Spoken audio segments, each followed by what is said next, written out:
Yo, not here, and we're back with part 2 for our phase 2 loot discussion video. And just as a quick disclaimer, as always, this is more of a loot bias. This is not really something that you should take as gospel. It is essentially just the class/spec specific context to certain items that I have gathered over scouring the discords. And obviously, I don't know if Timmy hasn't had an item for 8 weeks or Jimmy's a slacker.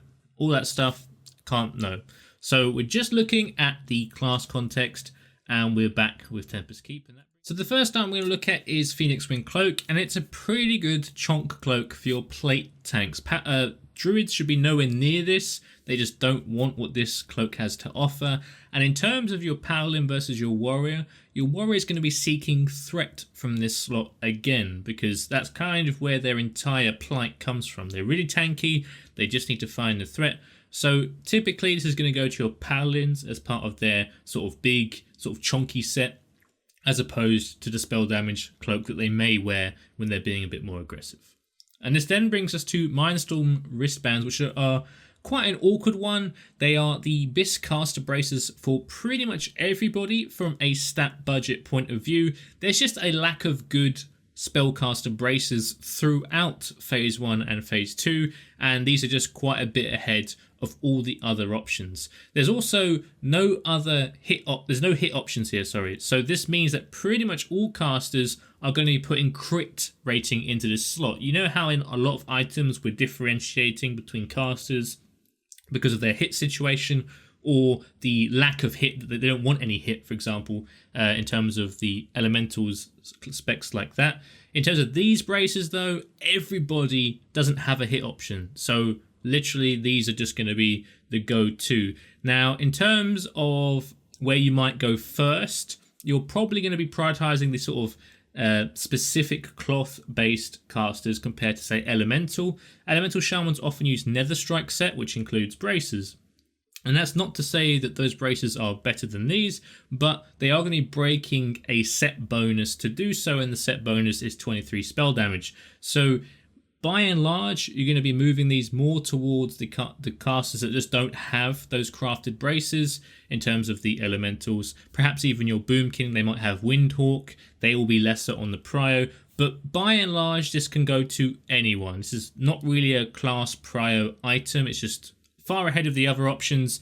Doesn't get used in phase 3 as part of anyone's BIS.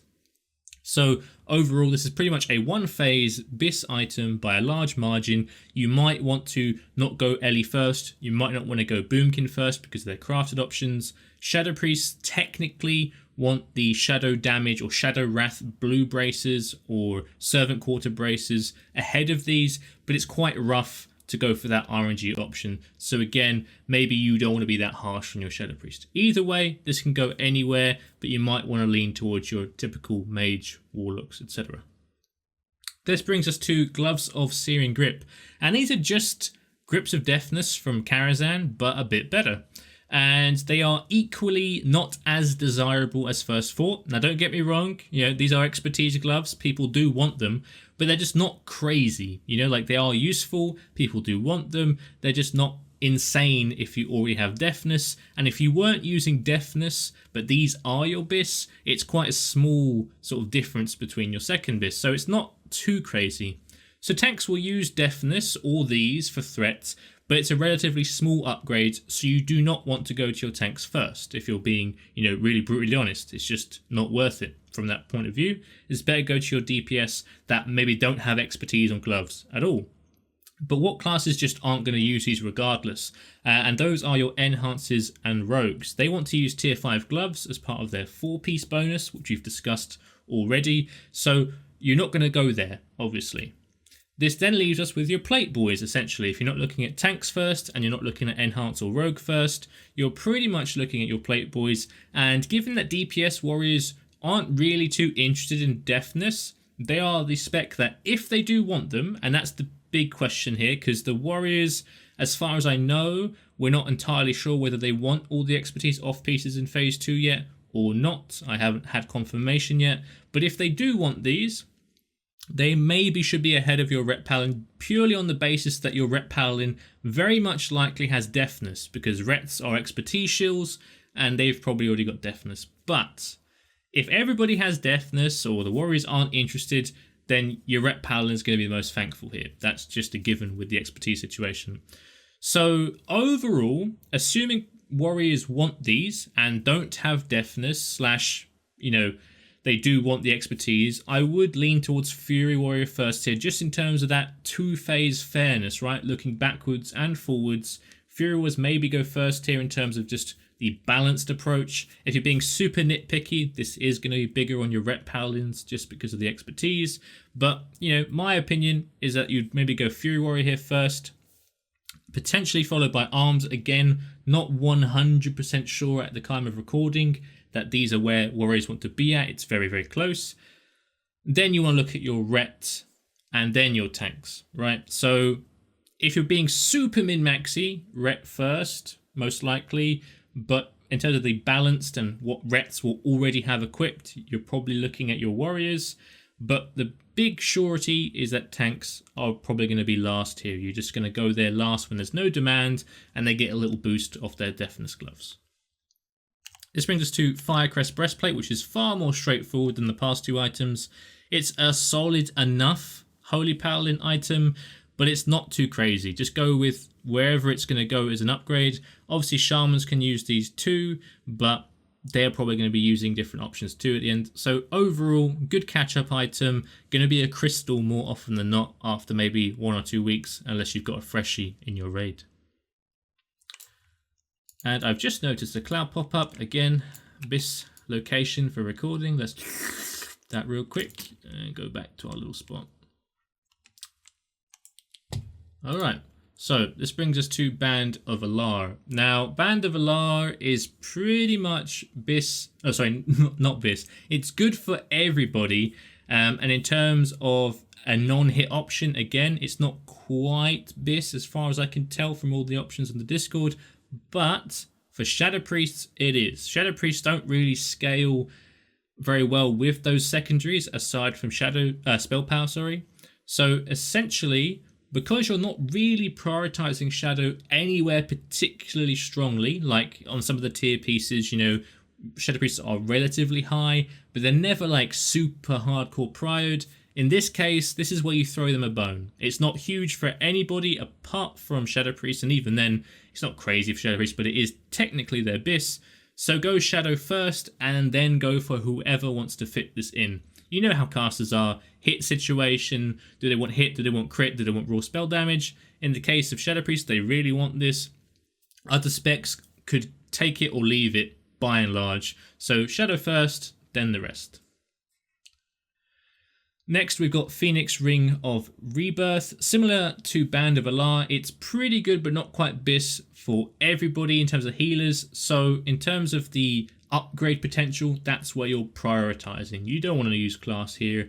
It is, debatable as to which exact rings you'll use as a healer, but this is, consensus, very good, but not BIS. Maybe they don't have Maggie Head ring, in which case they're probably more interested or more deserving of this ring because their rings are going to be maybe less good. But by and large, not a big ticket item. Your healers probably won't be kicking a fuss over this, so just go with the upgrade basis. Talon of Alar and Tome of Fire Redemption. As far as I'm aware, I have not seen any chatter about these trinkets. So as of recording, I think these are void crystals. They just don't really do a lot.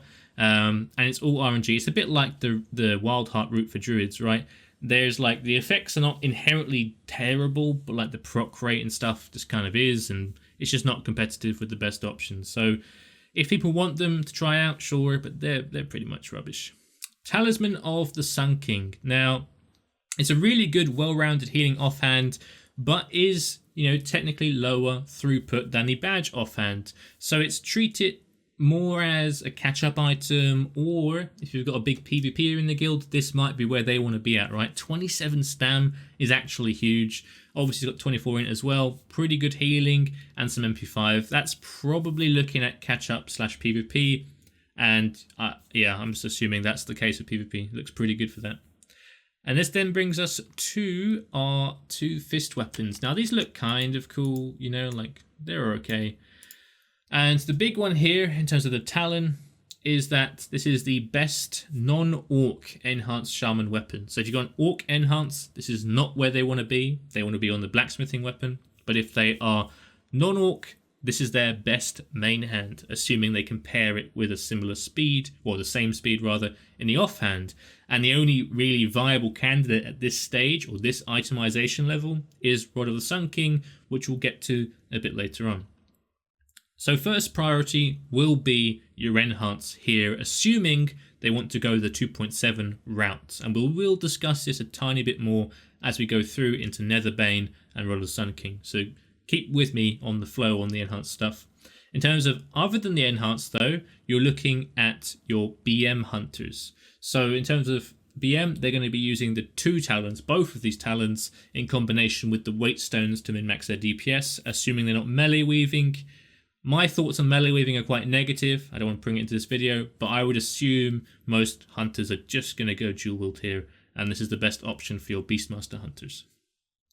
Following this, again, we've got Claw of the Phoenix. In this specific instance, this is pretty much just your offhand for your hunters. It might be, you know, pretty solid for warriors in the offhand, but nothing too special. It's also notably a pretty decent PvP weapon for rogues, but this is pretty much your BM hunter offhand. There's not really too much demand here. If there's any other niche cases, feel free to comment, but as far as I could tell from searching everywhere, this is just BM offhand. Now, on to Netherbane. Now this is an interesting one. It ties in with that speed aspect that I was talking about with enhanced shamans before. If you are an orc non-blacksmith, this is your bis because it's an axe and they're good. And you want two of these. They're not unique. They're both one-handed. Really good for that reason. Similarly, if you're just a non-orc and you're not going for the Talon play, you are going to want two of these. So if you don't go Talon and Rod of the Sun King, you're going 2 times Netherbane. Those are kind of the two options you have as a non-blacksmith or a non-orc. And this then brings us to the meat and potatoes of the discussion, right? Is that the difference between Talon and Rod of the Sun King is 6 DPS compared to 2 Netherbanes. So the gap is relatively small. We're talking small margins here. So it's quite viable to prioritize one of your enhances on Talon and Rod of the Sun King, and then follow that up with your other enhance going for 2 times Netherbane. I think because of the small difference, most enhanced duos will probably be okay with that. I suspect that's what you want to do regardless from a loot management perspective, unless you get, you know, unnaturally long chains of drops. Like if you go Talon, obviously you're probably going to want to put 2.7 weapons on both enhances. But by and large, Netherbanes are really good for shamans too, and they're going to be near the top. But the assumption you have to make is that if you're going enhance with Netherbane, you want to give them the second one. It kind of like isn't that great to go 1 and then start faffing around with your other enhance getting 1 and stuff like that. You pretty much want to link these 2.6 weapon speeds and the 2.7 weapon speeds and give it to different shamans, or if you don't have a second enhanced shaman, then this is going to your survival hunters because of the agi. It's really good in that respect, and it is the best option for your survival. So enhanced prio followed by your survivals, and this is again not too bad for your Fury Warriors. In fact, it's probably relatively good, but you would rather go elsewhere in terms of the Fury Warriors. They do have substantial options in phase 2, and this is good but nowhere near the best options as far as I can tell for Fury Warriors, so keep that in mind. We then have Arcanite Steam Pistol, and this is essentially a pretty nice upgrade over the Sun Fury Phoenix Bow. Now, it doesn't take a genius to get to the conclusion that if you're playing Alliance and have a Dwarf Hunter, you want to go Dwarf here first. They get more value from the fact it's a gun, which is a rarity throughout, you know, the loot tables in TBC also. So Dwarf Hunter prio, but generally speaking, it's just a fantastic hunter weapon until they get the Vash bow, which is a bit better. Overall though, once you have your hunters out of the way, whether that's this gun whether it's the Vash bow. Once your hunters don't need this gun, this is rogues. Rogues really like this weapon. Look at the hit, look at the agi. It is their best ranged weapon besides your hunters. So this then takes us to the Loot Reaver, and this is a really interestingly easy boss, even for 2007 pugs. So let's get started with Crowl of the Grand Engineer. And this is a super high budget item actually, and at face value looks super attractive, right? But the lack of a meta socket and the abundance of hit makes it really difficult to be utilized for BIS setups. With that said though, it is pretty good overall for people that are in the tier 5 helm waiting room, or maybe they're catching up. So this is one of those items that are a stopgap item. Don't think too hard. It's not going to have any real demand long term, but in the early weeks this can go anywhere. It's a substantial upgrade for the player in question. Don't go crazy with this one. It's a nice item, but the lack of meta is a real problem, and the hit does make it a little bit awkward for a lot of casters because of the other items on the loot table in this phase. Okay, so now gone to Girdle of Zaytar, and this is essentially the best non-crafted belt for Resto Druids. Shamans and Paladins have better alternatives, but this is also, solid there. It's a good belt. But I will point out that Belt of the Long Road, which is a BOE craftable, is a little bit ahead of this in terms of PvE output. It's got a little bit more spirit, very similar healing, and it has 2 sockets also. So you can nitpick either way here, but this is a very good Resto Druid belt, pretty much equivalent for the Long Road belt. So go Resto Druids here first. But if someone's, rich or already sorted out the Long Road belt, don't go there. It's basically so close in terms of value. But yeah, Resto Druid belt. Void Reaver Greaves, pretty decent, particularly if you're a hunter that is hit capped and awaiting Leggings of Murderous Intent, which is from Kel'Thas. But they are nothing special. So go wherever it's a solid upgrade, especially if they aren't due a big item anytime soon. But yeah, by and large, more of a catch-up item, very useful, but nothing insane. They're not going to end up in anyone's BIS list as far as I can tell so far.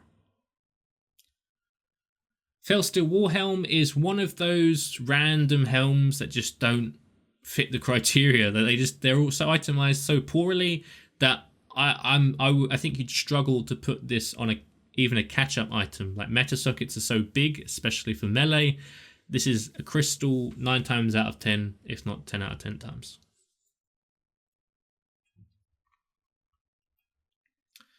Alright, so wrist guards of determination now, and these are BIS for your prop parlors because of just look at all the avoidance on there. That's kind of exactly where they want to be. They want to be getting uncrushable as simply as possible, as efficiently as possible, and then going on to stack spell damage in slots that don't have super efficient avoidance on. In terms of your warriors, they should be nowhere near this realistically. They're going to want to use the PvP braces if they're min-maxing, but they're not bad here. But you would definitely go prop pala first. It's not really a question. Fel Reaver's Piston, it's not an awful trinket, but it's just not an important item. It should go pretty much to a fresh character that maybe is gearing up for future raids, or it's a reroll or whatever. It's not awful. It's okay for someone who has a trinket fetish and likes to just try stuff out, but essentially it's just okay. Nothing crazy here. Don't think too hard. Bring on to Warp Spring Coil now, and this is a rare case where the class trinket is actually really good. Obviously it's only rogues, but don't use that as sort of like a I'll turn our brains off. This is really high value. It's a very good trinket, really good trinket. So you definitely want to use all those other factors to determine which rogue gets it first if you have multiple. And if you have the one, which is technically ideal, then congrats them. Really good. Alright, so we're on to tier shoulders now, and the champion token is fortunately quite straightforward. Prop paladins prefer tier 4 2-piece along with the tier 4 chest, so they'll retain that 2-piece combo in the shoulders and chest slot. Likewise, Resto Shamans and Eli Shamans want to utilize their 2-piece elemental bonus via the helm and shoulders from tier 4. Enhancement Shamans and Ret Palas want to use shoulder pads of the Stranger, in which they have top priority if you're following along this video. And this then leaves Holy Paladins and Rogues as the last two candidates. And in terms of Holy Paladins, they're going to use tier 5 or coral barbed shoulder pads depending on preferences. But they're generally not too fussed about the bonuses. They're not awful, but they're just there. So overall, they have that strong alternative. Coral barbed shoulder pads are pretty good in terms of how close they are to these shoulders, the tier 5 shoulders. And in this case, you can easily go Rogue first here, but Holy Paladin's an easy second just because of the lack of demand. It's literally 2 specs that really want these shoulders, and then you've got the rest who might want them for a short time. In terms of, say for example, you've not seen any shoulder pads of the Stranger, your enhance might want to use the shoulders just to get their 4-piece online. But in terms of min-maxing the best possible outcomes for each spec, you're probably looking at Rogue first here, assuming they're not being super stubborn and wanting to go shoulder pads of the Stranger. I would honestly recommend the tier 5 route, as I've discussed before with the Brigand's Vest. But in case of its alliance and it's a human, really discourage them from going the expertise route. It's just not as crazy. They've got so much expertise built in that they don't need that extra expertise item. So Rogues first, then Holy Paladins, and then wherever it makes sense. But your Holy Paladin might actually prefer Coral Barbed, depending on their personal vision of what they want. There's definitely a big debate still on the whole MP5 intellect spell crit thing. People don't really agree on that. And to be honest, I think it's kind of like a minor issue either way. But yeah, Rogues first, then Holy Paladins, then whoever else. On to Vanquished Defender. Now, the Defender token is highly contested, as is pretty much the case for a lot of these Defender tokens. Pretty much all the possible recipients want these as part of their BIS or extremely close to BIS setup. And the reason I'm saying they're potentially close to BIS is because of the warrior factor, right? I discussed how wasn't 100% on whether warriors want tier 5 shoulders or shoulder pads of the Stranger. And this is where that little question mark comes in, from my point of view anyway. But assuming they do want these shoulders, then everybody wants these shoulders. So this does then still mean that I'm probably going to be less high on the warrior, because shoulder pads exist, because Pauldrons of the War Dancer exist, which we saw, and just the wide demand that these shoulders have from other specs. So I would put warrior low down here just because of the alternatives. Overall, it's not really super fair in that respect, but alternatives do make the gearing pathways simpler and more seamless in terms of performance. So warriors, unfortunately, near the bottom here in terms of your DPS warriors.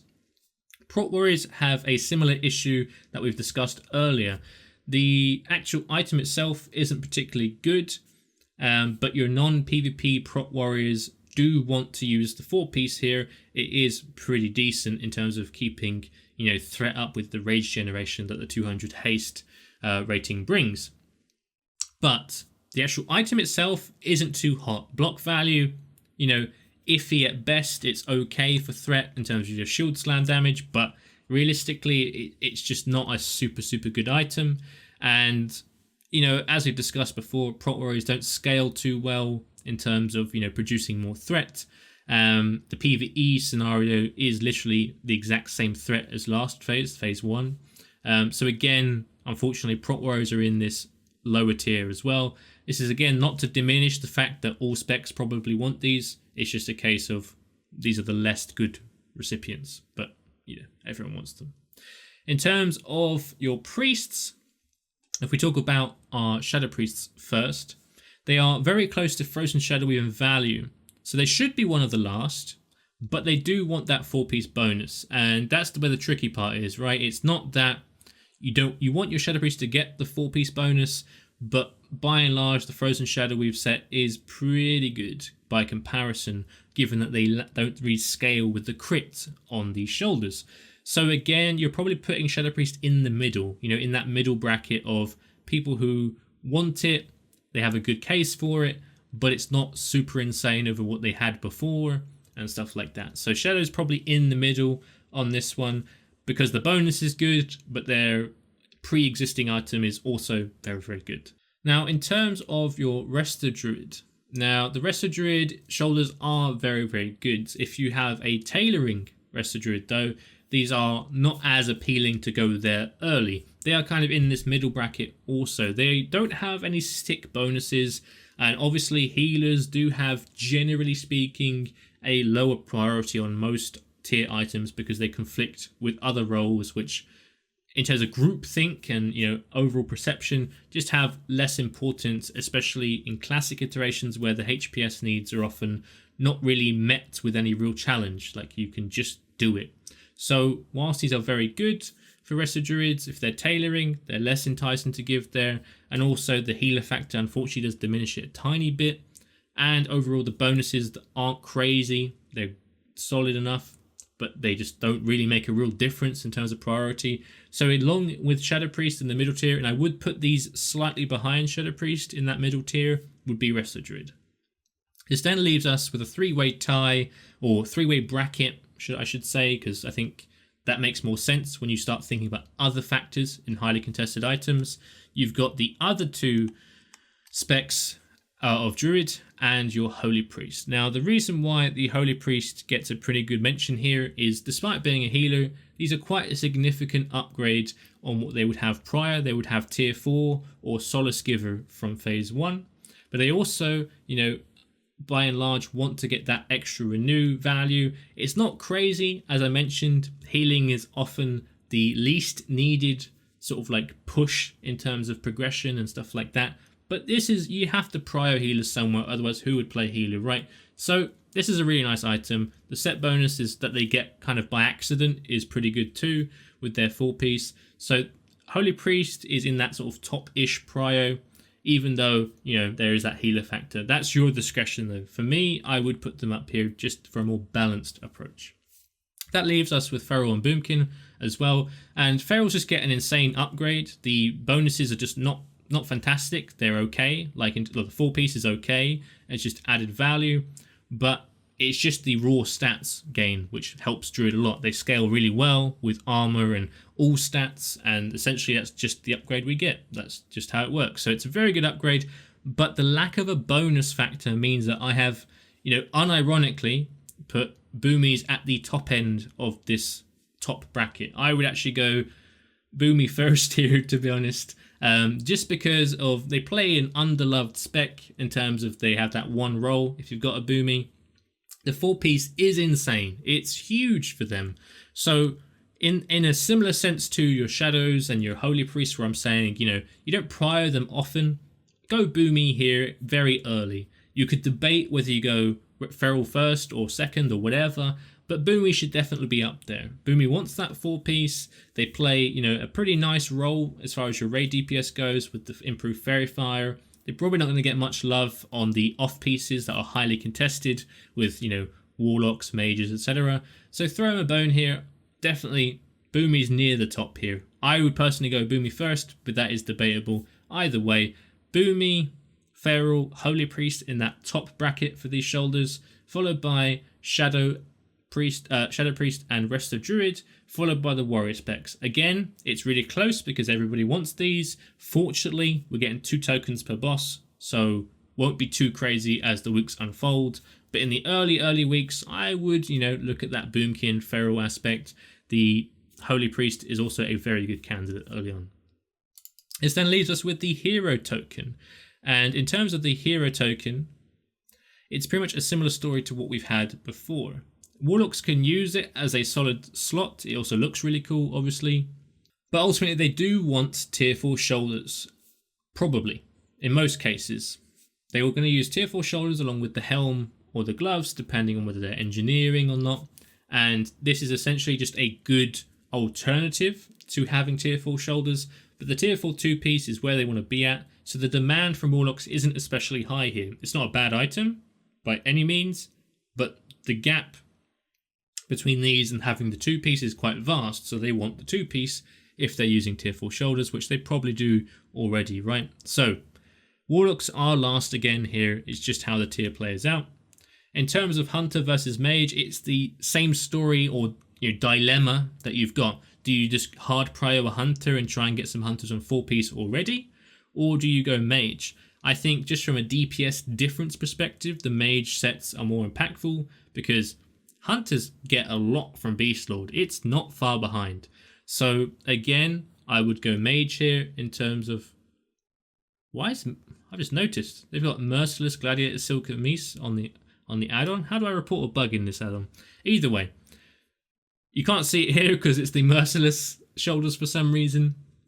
But essentially, mage is first here. Whether you differentiate between your fires and your arcanes probably comes down to, is an arcane mage getting 2-piece or is a mage getting 4-piece? Blah, blah, blah, other factors, but mage probably goes first here if you're looking at just raw raid performance. But hunters are a good candidate. They're going to want 4-piece at some point, so you know how it is. It's one of those awkward ones. But mage first is probably where I'd be at as always. Hunter second, just because of how close Beastlord is, and they have to retain that set bonus. And then warlocks who just aren't too bothered overall. This then brings us to Solarian. And Star Soul Breeches are a pretty nice item, but they're pretty much a catch-up item for a healer that doesn't have their phase 1 bis by and large. The lack of sockets hurts this quite a lot, but it's a pretty decent item, so just go for the biggest upgrade. In terms of trousers of the Astromancer, they are a very nice option whilst your Arcane Mage and Shadow Priests are in the tier 5 legs waiting room. But again, stick to biggest upgrade here. If they have Spell Strike versus somebody who doesn't or isn't that interested in them, like either way, there's going to have some value for Arcane and Shadow as they wait. Probably the best candidates, but overall, it's not bis for anybody as it stands from what I can tell. So you can go with just the biggest upgrade here. Speaking of a contested item though, Vamp Braces of Ending are quite competitive, but they are not particularly huge as an item itself, right? So it's a contested item, but the value in the braces slot pretty much always isn't crazy regardless, and the upgrade over the other options is not crazy either. So Hunters, Enhancers, and Monocats, potentially Feral Tank threat, but probably not because of just how good the PvP braces are. So Hunters, Enhancers, Monocats, this is their best option. True Aim Stalker Bands are very close for Hunters and Enhancers, but Monocats are a very rare breed. So it's pretty much your Hunters and Enhance as far as duking it out. And I would use loot history or, recent sort of luck to differentiate, right? Braces is not a huge slot. These are bis, but it's not one of those items where you lose your shit over, right? So this can go to your Hunter, your Enhance, bis for both. But in terms of Monocats, if you really have a Monocat that's good and you love them, technically they should be higher. But whether you have one is probably a rarity, so just keep that in mind. Worldstorm Gauntlets. So these are the best Resto Shaman gloves you can get, and they are the second best you can get for Holy Pala, behind the gloves that you get from, I believe it's Vash. We've already covered them. So it's a clear Shaman Prior here. They are the outright bis option by quite some margin. Next we've got Starstrider boots, and these are pretty decent, and they have ret all over them basically. They are the only spec that views these as a top option, and whilst they are far from bad for Hunters and Enhance, ret is the spec that actually has an eye on these as an actual item to use. So you're going to go ret here, and that frees up alternatives that are slightly better for your Hunters and Enhances up, because the ret is going to take the L on those ones and go for these, essentially. So ret go here, and then your Hunters and Enhancers are free to get the better options for them. Girdle of the Righteous Path.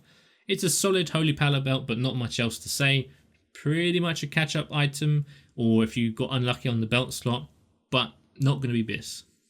This brings us to Greaves of the Bloodwarder, and these are some very, very nice legs for your DPS warriors whilst they are waiting for Murderous Intent. Likewise, they are solid for rets also, but they also have the alternative option of tier 5 if Murderous Intent is being hogged by all the hunters. So I would lean DPS warriors first here, just because DPS warrior tier 5 legs are pretty bad. So if you go a long streak without getting many leggings of Murderous Intent, they're going to struggle to get to your warriors potentially, and as such this is the next best option for them. And Rets having that tier 5 option kind of just detracts from that, right? Because they have 2 alternatives as opposed to 1 to the murderous intent legs. You go warriors first here. Notably though, these are not bis for anyone in terms of the DPS specs. They all want murderous intent from Thas, which we'll discuss in a moment.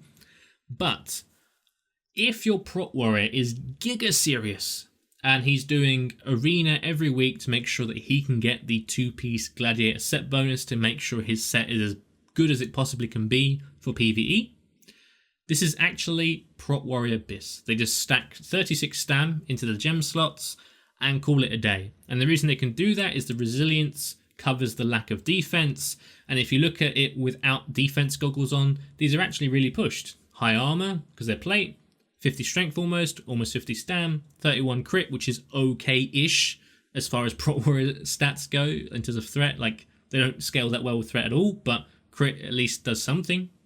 And then you've got the 3 sockets for that extra chunk. So these are good for your prot warrior if they're super serious. But if not, these are all day, every day, your warriors. And then if nobody else wants them, they can go to your ret as well as a very nice option too. This then brings us to Boots of the Resilient. Now, these are pretty much okay for any plate tanks. Both tanks will want to use different boots though in an ideal world.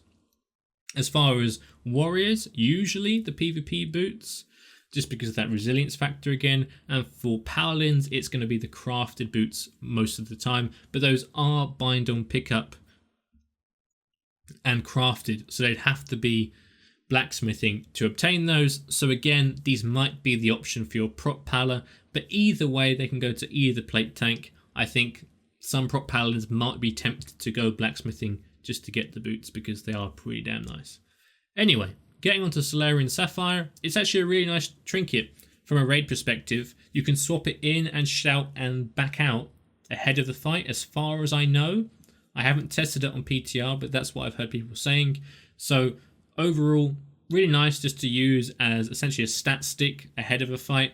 Prot warriors, if you have to equip it to retain the extra attack power, prot warriors could use this pretty decently to ensure that Battle Shout gets the extra AP, but then they don't have the talent, or don't often have the talent, so it's a bit awkward.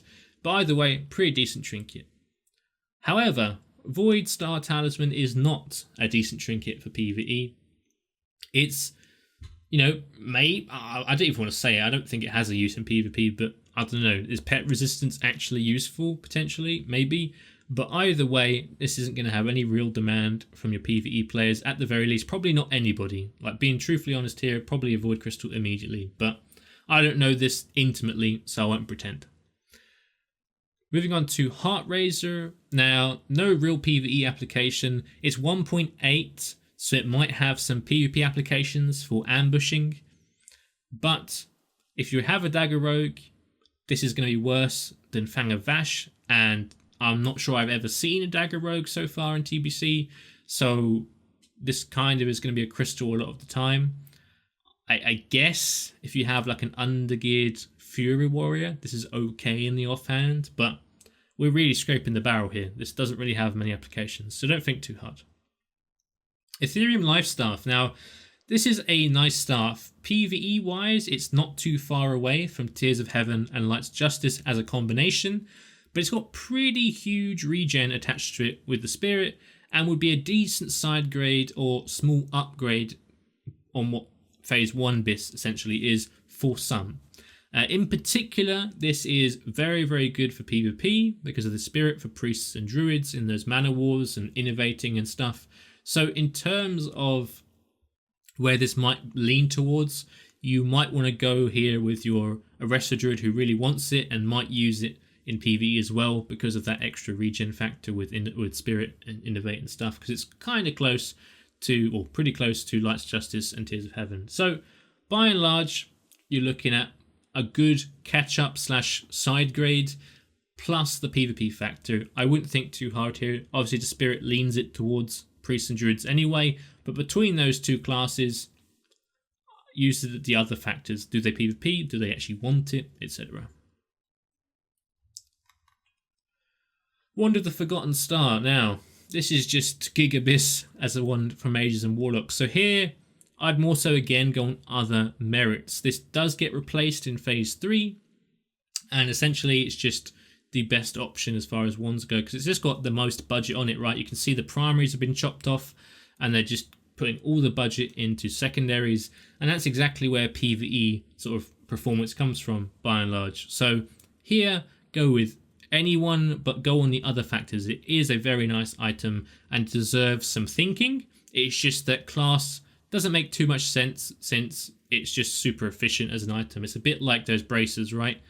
You kind of just want to go with a pumper. It's going to stay and it's going to get replaced phase 3 anyway. All those things. It's just a good item that is BIS, but ultimately you don't want to go on class basis here. It's got all the stats instead of just having one stat and no alternatives. This just has all the stats, so I would not use class prior here.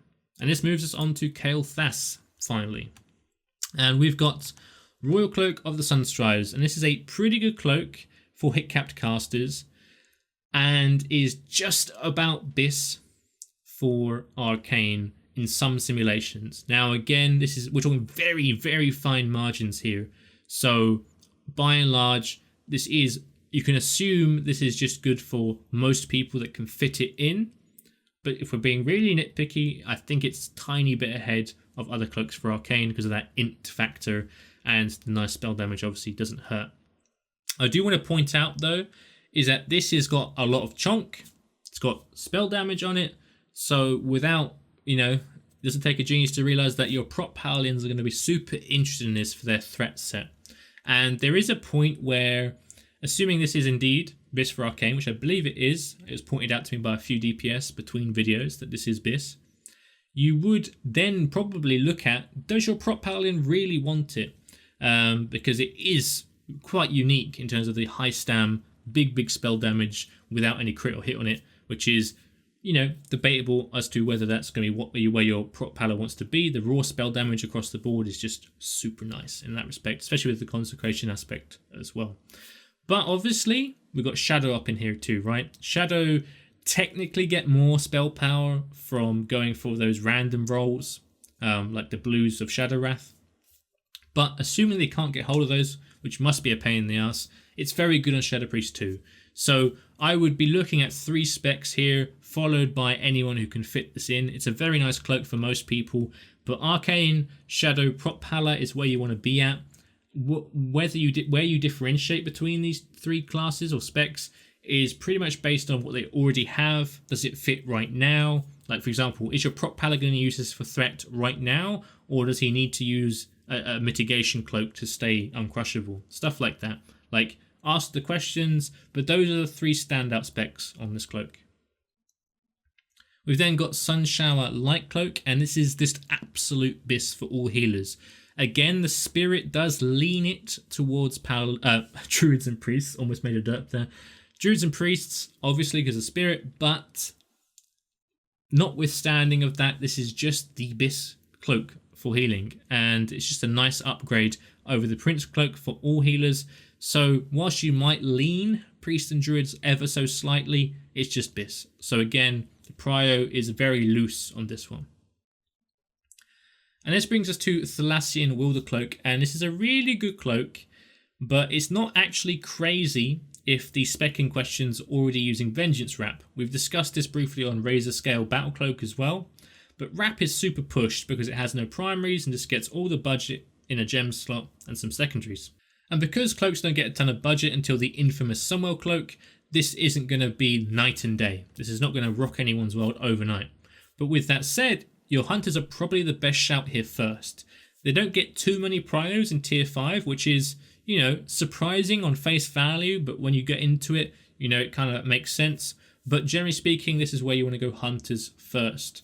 And it is the biggest improvement over Vengeance Wrap and second best options for hunters. Again, we're talking about a cloak, so the difference isn't insane. You don't need to, really be upset if you didn't win this first as a hunter, but there is that factor also of the agi value. You're looking at survival in that respect. If you're really nitpicking, survival hunters first.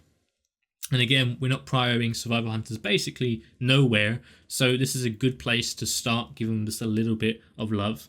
But overall, hunters first, and following that, it's a bit of a clown fiesta. Because Vengeance Wrap and Razor Scale Battle Cloak are so good and so close for Feral and Enhance in particular, as well as Ret, but I believe Vengeance Wrap wins for Ret just a little bit, depending on how many times you press the simulation button, you get slightly different results. And you're looking at a pretty modest upgrade regardless of spec. 2 to 4 DPS region, we're talking here. Tiny margins. So the only real differentiation between those specs is that this cloak is really, really useful for phase 3 Feral Tank. So if you're really umming and ahhing and you're not sure, you've got 2 good candidates and it's super close, and as we've mentioned, we're talking about 2 to 4 DPS regardless, so it's a very small margin anyway. If the 2 candidates themselves on other factors are close, the Feral Tank factor is quite interesting because it is generally where a Feral Tank wants to be next phase. I know it sounds ridiculous to think like that, but long term, longevity, Hunters and Ferals do use it a bit longer as far as I'm aware. So Hunters first, for sure, not close. Survival, if you're nitpicking. And then you've got sort of a 2-way tie between Feral and Enhance, which you can differentiate if you so choose on the tanking factor too, but that's fully at your discretion. One final thing before I move away from this cloak, I did go back to this cloak real quick here, is just to differentiate. Oh, sorry, Cloud, oh, Cloud, let's go. Extra value. But as I'm sucking this Cloud, the cloak is not used by rogues because they want the hit from the Kara cloak, Drape of the Dark Reavers. And in terms of the Ret situation, Razor Scale and Vengeance Wrap appear to be literally identical / slightly ahead. Again, as I mentioned a bit earlier, depends on how your sim turns out. Like it's within the margin of error of the sim sheet itself, let alone the simulations themselves. So it's really small for Ret, even if it is a tiny bit better. If you press, if you're really nitpicking. So Ret, again, it's just a tiny item for the non-hunters. So again, Ret's probably looking at Vengeance Wrap / Razor Scale Battle Cloak overall. But they might want this. I've seen it on the BIS lists. It is ranked as one of their best cloaks. But running a Sims, it did appear that this one's actually the worst of those 3. Just a note. But feel free to comment in the comments if I am dead wrong and you've got a good sim breakdown to show. Crown of the Sun. Lack of the meta gem really hurts this. It's not awful, but it's a catch-up item. Not having a meta socket is kind of a death knell unless the helm is super pushed. So again, fine, probably a Void Crystal more often than not. And this brings us to Gauntlets of the Sun King. And so far, Arcane is simming these as their best off-piece after getting 4-piece tier 5. And the reason that is that vestments have hit on them, which is often wasted in terms of Arcane gearing, and Arcane has a pretty interesting interaction with Intellect and Spirit. So the high primaries on these gloves, plus the secondaries, which pretty much mirror tier 5 gloves, are really where they'd prefer to be at overall because of the dead hit on the vestments for them. So this is currently the fifth piece of the big armor slots for Arcane.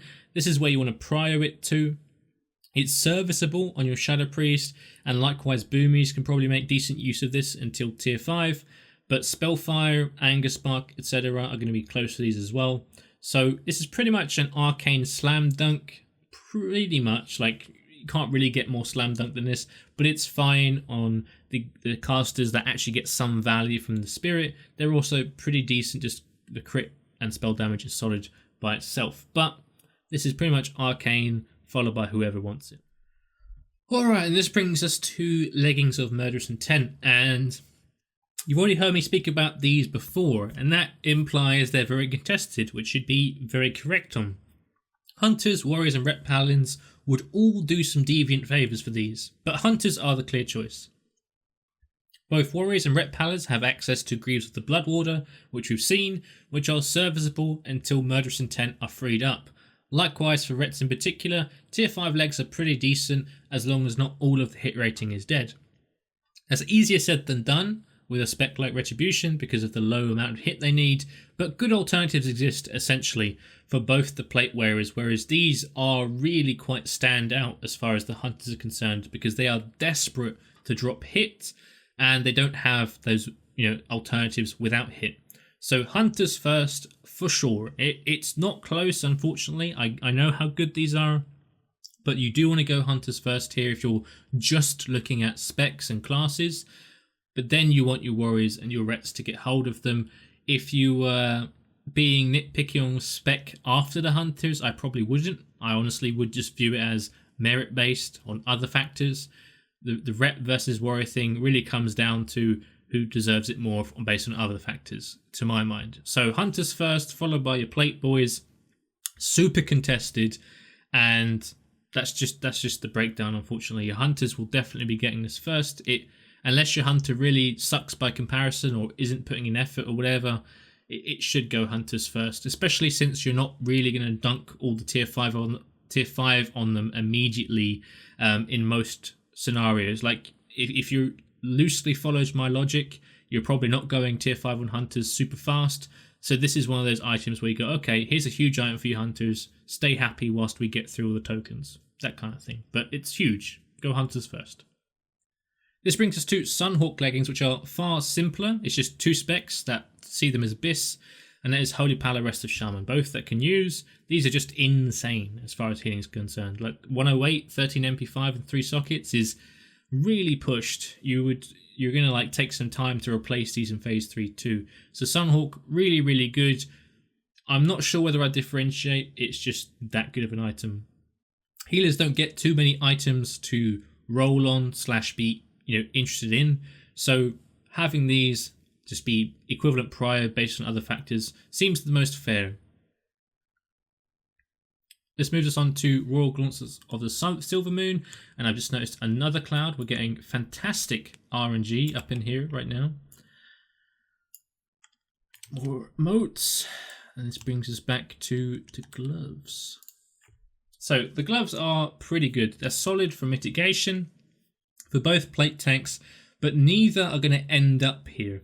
Warriors are very keen to use the expertise options, deafness or searing grip here, whilst paladins typically use tier 5 gloves because they have a more balanced threat and mitigation approach. They're probably best on a backup tank, but they can be useful or are most useful for your prop pala before they can get their hands on tier 5 gloves. They are not at the complete top of tier 5 gloves prio, so overall this is a good stopgap for them.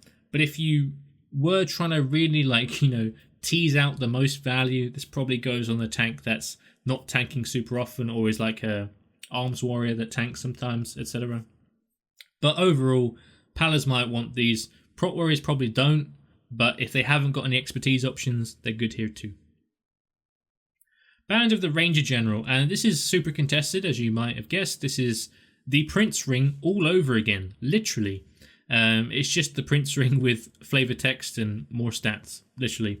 So it's debatable in terms of who you go first. Going through all of the options would be painful, so I won't put you through that because you've already sat through many, many minutes of me talking. But the answer where I came to, in terms of if you were nitpicking, is just the specs that always want hit. The specs that are desperate to have hit all the time is essentially rogues first, and then enhance and fury. They can still make use of the hit always. So I would go those specs first, assuming someone isn't in a dire ring situation. So I don't know what your Raiders gear looks like. That's one of the caveats of the video. So you can definitely go based on who just has crappy rings or not as good rings. But your rogues are definitely going to be always utilizing that hit. They're a very safe pick for an otherwise very contested item. Besides that, though, I would utilize other factors, and it would be completely fair to not use class prio here because of how many people might want this. But overall, your physical DPS squad won't be too upset with you either going rogue or going for the person who just has the crappiest rings set up out of the viable candidates. And by viable candidates, I mean the candidates you look upon favorably. That can mean anything. That's your discretion. So again, apologies I can't give you a more certain priority because some items like this, like the Belt of 100 Deaths, they're just too close to realistically be super nitpicky, but if you must, rogues are a safe pick. One quick note though, and this is just as a, something that I know more intimately than other specs, is that ferals don't want to be here. It does crop up quite a bit, but shapeshifters and Ring of Lethality, or shapeshifters and the Conquest Ring with all the stats on it in Serpent Shrine, are probably the play more often than not over this ring. This brings us to Twin Blade of the Phoenix, and this is the Bis weapon for arms and ret. It's not especially massive, it's actually pretty small, but it's Bis nonetheless. So when Bis is concerned, obviously people are very keen, right? They're like, oh my god, it's Bis. So I wouldn't prioritize either spec. In terms of me personally, man, I'd go Lionheart. In my opinion, F this weapon. Like, it's cool, it's good and all, but man, Lionheart looks way cooler. Either way though, it's Bis for arms and ret by just a little bit. And it's on average. If you higher roll with Lionheart, it's gonna get you a better pass on average. So, or not on average, so on the high rolls of the buff, right? So essentially, this is your safe Bis, whereas Lionheart would be exceptionally close / your RNG god Bis, and from a fashion sense, I think Lionheart wins by a mile, but that's just in the personal opinion. Either way though, don't prioritize it. It's so small over Lionheart. The one thing you would do though is like you'd have a dilemma between, if you have an arms warrior that didn't craft Lionheart, or a Ret Pally that didn't craft Lionheart, or Deep Thunder, I guess, in terms of the Ret Pally, they're not crazy different. You would have a hard time differentiating, because there's, on the one hand, they get a massive upgrade because they're not a blacksmith, but if they didn't go blacksmith, are they in contention for this sword because it's like Bis? Like, I don't know, it depends how you view it as a guild, but potentially you could go non-blacksmith first here if they exist in your guild. Though I would be a little bit surprised if you have a non-blacksmith arms warrior or ret paladin. It's just so simple to grind that out. But either way, Rod of the Sun King. And this one is a grey area. I think I touched on it briefly earlier, but we'll talk into it in depth now here. Under current assumptions, because the proc rate is decided or handled on the server side, there's like a big website database where you can check procs. I'll shove the link in the description. Essentially, certain codes imply a certain proc rate on the sort of like the listing. And in this listing, it basically says server handles the proc rate. That's what the code means. It says the server decides how often this procs. So nobody knows the proc rate unless they have it on PTR, and I haven't seen anyone post like a distinguished log on PTR bonking somebody with Rod of the Sun King yet. So in this case, we aren't sure, and the assumption is that this is probably in the realm of 1 proc to 2 procs per minute. And under that assumption, it's not as good as Talon of Ashara for either rogues or warriors most likely, but the warrior thing, again, still a grey area for me personally. In terms of the summary of this weapon, Simon Eyes, which I will link in the description, here's a really nice breakdown. It is a rogue video about their weapons, but here's a nice summary of the Rod of the Sun King based on, what PPMs would need which. I'll summarize it for you now, but I've linked his full explanation video in the description. He essentially determines that if the proc is between 2 to 3 procs per minute, Rod would be roughly on par with Talon, or slightly ahead if it's closer to 3. And any proc rate over 3 times a minute would put it substantially above Talon of Ashara. So in terms of Fury Warriors, I imagine this is probably similar, give or take, because whilst they probably care a tiny bit less about the generation procs, just because energy is more impactful compared to Rage on average, just because of how they work, it is still notable that Fury Warriors probably are in roughly the same territory as far as the proc rates are concerned. So if you're huge brain on Fury stuff, and you have thoughts on Rod of the Sun King, feel free to put them in the comments. This is, again, like I said, a grey area as of recording. So if the Rod doesn't proc enough, this is best on your Enhanced Shamans. because they just want the 2.7 speed on a one-hander. There's just no other option. So as I mentioned, this plus Talon of the Phoenix is 6 DPS above 2 times Netherbane. We discussed it on Alar, and in terms of, prioritization, you'd go here, enhance the guy that already owns Talon. If he doesn't own Talon, you're in a really awkward spot, I'll be honest. If you haven't seen a Talon drop, but you see a rod drop, it's pretty awkward, especially until we know the proc rate. So you really don't want to see this week 1, I'll be honest with you. From a loot council perspective, you don't want to have to talk about this week 1, because it's still quite unknown. But without waffling on any more, we've got that 2.7 aspect for enhance, and that's where it should go, assuming the proc rate is bad. However, I do want to mention that this is also the second best Fury offhand behind Talon also. So regardless of proc rate, so if the proc rate is bad, you probably go enhance first, or at least one of your enhances first, followed by maybe the Fury Warrior, because you might be prioritizing Talon to rogues if the proc rate sucks. But there is a specific mention here that I do want to add relating to PvP, and it's a special case. I don't mean this as a loose sort of PvP thing. I mean this quite strongly in the sense that if you have a serious PvP rogue in your guild, they're going to want to be considered for this. Maybe not first, because if the proc rate sucks and it's not good for PvE, you're well entitled to go through the enhance option or even the Fury offhand option ahead of them. But in terms of like the first couple, maybe the third one, your PvP rogue is going to be really sort of like gagging for it because it's so good. It's got really slow speed for the top end damage for Hemo. It's got the proc, which even if it procs infrequently, is very, very impactful in PvP. So by and large, just have a small bit on your mind about a PvP rogue if you have one. If he's really into PvP and he's putting the time in, and I don't mean somebody goes, oh yeah, I PvP 10 games a week. I mean, I love PvP, I play it all the time. Do consider them here. It's insane. But let's move on now to the Nexus key. Now, Nexus key is BIS for 3 specs: Arcane, Elemental, and Boomkins as of recording. I wouldn't be surprised if maybe one other spec sneaks in there, but I think it is going to be limited to Arcane, Elemental, and Boomkins as far as their BIS is concerned, and it's because of the fat stats. Like, look how much int is on there, look how much crit is on there, and the spell damage is pretty competitive also. So there's different ways you can view this.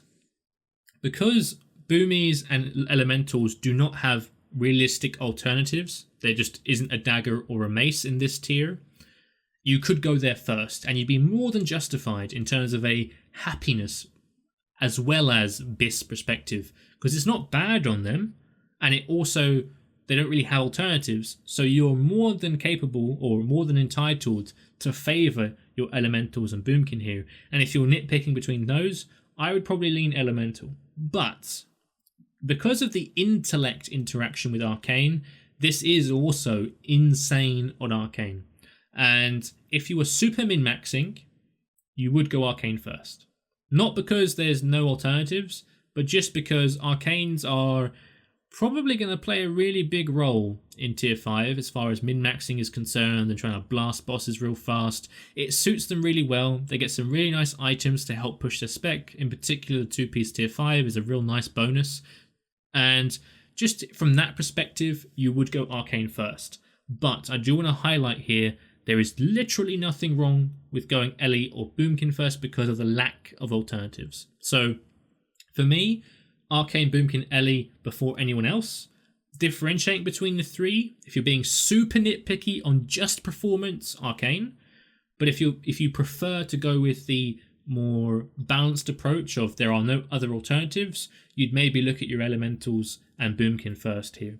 That's your loot council's discretion, right, in terms of that. But those 3 specs stand out by a significant margin. Do not go anywhere else on your first 3 Nexus keys if you have one of each. But if you have multiple, go ham. These should all be on those 3 specs.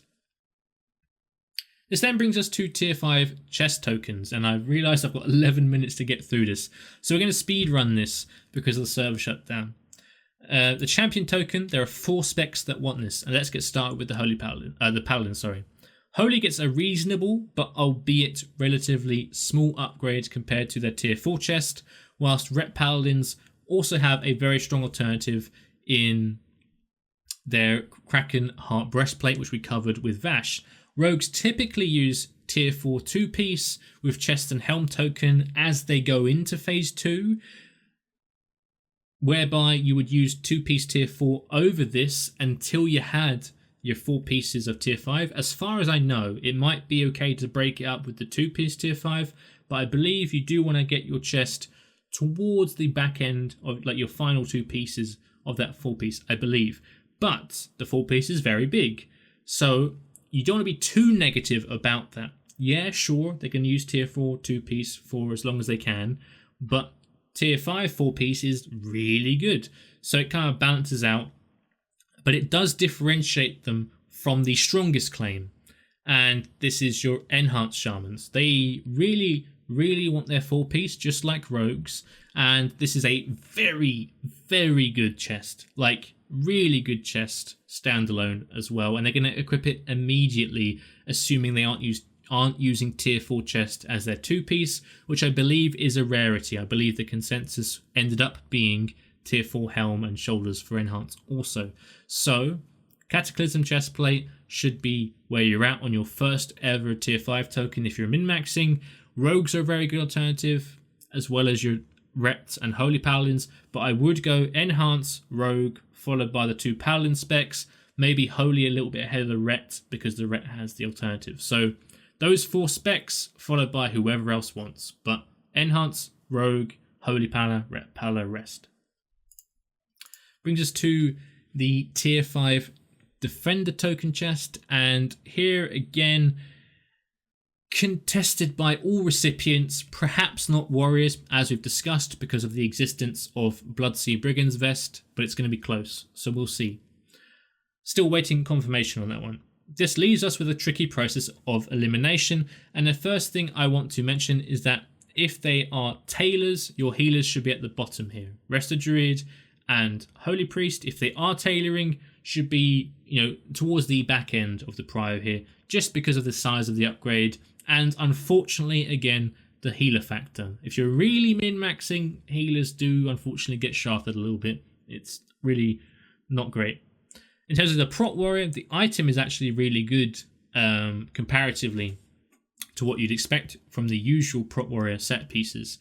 But the actual impact of this upgrade is very underwhelming. I hate to keep ragging on this spec, but man, it's rough. It's rough being a prot warrior, really rough. And this sort of lack of scaling really diminishes just how aggressively you want to gear them. I mean, some guilds will go tank prio and go quite aggressively on their prot warrior main tank potentially, but it's still kind of awkward. I don't want to rag on it. Just I've put them lower down because they don't scale incredibly well. We also don't run one, which helps us, but if you do run one, you're in an awkward spot here. I personally wouldn't go too high on them because they don't scale too great, but this is the best piece of the 4 that you're going to use if you're not PvPing.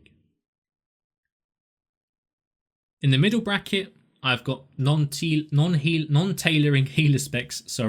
It's a significant upgrade over phase 1 non-crafted, and likewise because of that frozen shadowy factor, Shadow Priest is in this middle bracket again. We really want them to get their 4-piece because it's pretty good, but Frozen Shadowy really does, cuck them a little bit because of the fact that it's so good with their lack of scaling. And overall, it's just one of those middling kind of claims. Nothing too crazy, but not a bad claim, right in the middle. Leslies, Boomkins, and Ferals again. Ferals, the same old story. Just big raw stats, really nice upgrade. They're probably your tank. It's a good option near the top. But, you know me, I've already shilled on Boomkins a little bit. And unfortunately, as much as I hate to say it, because I do play Feral, I'd probably go Boomkin again, just because the 4-piece is genuinely the biggest sort of like shift in their DPS they're probably going to experience until, big, elements of haste come in. So overall, I would go towards your Boomkin first, but Feral Boomkin is going to be up the top here, followed by your Frozen Shadow Weave and, your Shadow Priests and non-tailoring healers. and then your warriors. Warriors have that alternative / better option in Bloodseed Brigands. Prot warriors just aren't too hot of a case in tier 5, so it's really difficult to prioritize them heavily. But I will say it's a very good piece, but despite the fact that prot warriors have a bad time. Hero token is very, very similar in terms of warlocks want vestments and they have prio there basically, and this then leaves, and the same is true, sorry, for your fire mages, and this then leaves your arcane mages and your hunters. So I would go arcane mage because they can equip their tier 5 chest immediately, and then go hunters and then the rest. Because your fire mages and your warlocks are looking at vestments, they just shouldn't really be in this discussion, at least early on. Maybe later on, if you haven't got any good luck with vestments, sure. But early on, arcanes, hunters, rest. This brings us to Ashes of Alar, and good luck. That's all I have to say. Good luck. Verdant Sphere, again, I'm kind of speedrunning this a tiny bit because of the shutdown in 4 minutes. Should have thought about this one, doing it on a Tuesday night for EU. But it's a tough one, right? I don't know how you did Magtheron head, but this is similar. All of these necks, besides maybe the tank one, because it's just a bit awkward, I think your prop pal is going to end up using the spell damage neck, actually, if they ever did get it. But overall, this is a really, really good, like, it's just always the case, right? These annoying boss items that have a quest and a really good item with. It's just bis across the board. There are several approaches you can use. In terms of longevity, that's the only thing I'm going to bring up. In terms of longevity, you really are looking at... In terms of longevity, though, which is pretty much the only real differentiating factor besides roll, you're looking at your hunters and your elemental. They will use this neck in phase 3 to the best of my knowledge. But pretty much everyone's going to view this as highly valuable besides your tanks. And overall, it's just an awkward one. I don't really think there's a good way to do this besides other merits. So I'm going to leave it there. Like, your elementals and your hunters do have a little bit more longevity from this item. But whether you really care about that or whether you just want to use different merits, that's fully understandable. I would actually encourage you to do so. It's so annoying to have class-based prio on this item in particular. So this then brings me 2 minutes to run through these trash items real quick. Mantle of the Elven Kings, solid, not crazy. More of a filler item for someone who lacks phase 1 bis or is in the waiting room for their best P2 option. No strict priors needed, but there are some pretty good claims from Arcane and Boomkin as they await their token because of the fact Spirit exists. It's just a bit quite nice. Same with Shadow Priest, arguably, but Frozen Shadow is probably better because they just like raw spell damage. Fire Cord of the Magus, good, but Belt of Blasting is crazy and Bind of Equip, so whoever. Bark Gloves of Ancient Wisdom, pretty much okay, but catch-up item, DE it. Bands, not bad, comparable to the best options for Enhance and to a lesser extent Hunter, but no strict priors needed here, go with whoever wants it. Girdle of the Fallen Stars, this is bis for both Palas and Shamans, but nothing too huge over Primal Mooncloth if they are a tailor, so prioritize non-tailors. This brings us to 7th ring of the Tiras Fallen, and it's solid, but generally inferior to Sundered Souls if you want to go chonk on your ring. And in terms of your prot warrior, they're going to go quite aggressive on their rings, usually. So probably prot pala, but they're going to prefer Sundered Souls. And this essentially brings us to the end of this video, just in time, 45 seconds to go. I hope you found it useful. Apologies for the rushed ending here, but in terms of what I said, I generally meaned it, even though I was going fast through Verdant Sphere and stuff. I wouldn't go class-based here. I wasn't joking. That's already in the script. I've just read it out faster, essentially. It's a tough one. These items are really awkward. But again, hope you found it useful. They're just my thoughts. I don't know the context of your raiders that well, aside from their class and spec and that aspect. So, I hope you had a good time in Phase 2. I hope Loot Council doesn't have any drama, and I'm about to get disconnected. I'll see you next time, hopefully in your notifications.